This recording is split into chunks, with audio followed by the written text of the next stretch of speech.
My name is John Fiedler, and I was a member of the Michigan Department of State Police for 25 years. In 1981, I was in charge of the organized crime unit for the state police, and at that time the East Lansing Police Department asked if we would do an undercover investigation into a gambling operation on Michigan State University property, and I agreed to do that.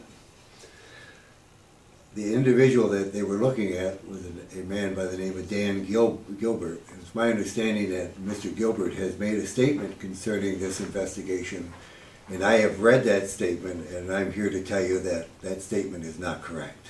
And I'm here to tell you what really happened on that day.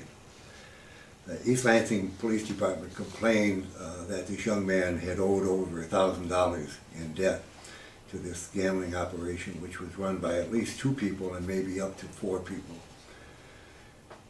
He owed several hundreds of dollars and was unable to pay. Mr. Gilbert had made threats against him, and if he didn't pay, there would be some physical harm. And so I met with this young man.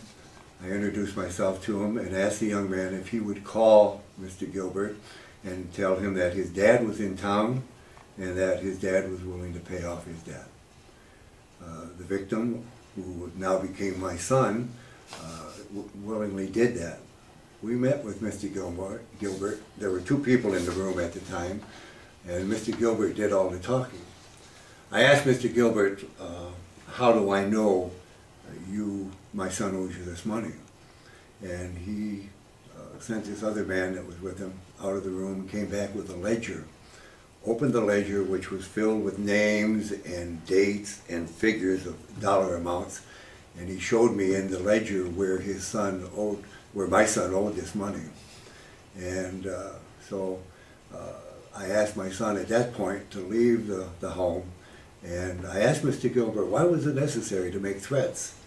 And Mr. Gilbert said, well, you know, your son owed us this money and he wasn't paying, and I wanted it. And so I paid him the money in cash, and he took the money.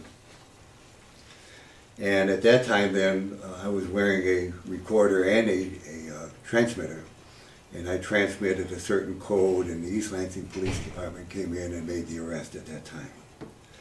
Now, it's my understanding that you're having a vote in Ohio this coming Tuesday. And this vote is to whether or not you should allow casinos in your state. I want you to know that I've had a great deal of experience working with organized crime. I've had a great deal of experience in my 25 years working gambling cases. And I want you to know that I would be very fearful and very careful who I let into my state. I believe it's absolutely necessary to do background investigations on the people who you allow to run these operations, if you so choose to have casinos. I'm not here to tell you to vote yes or no.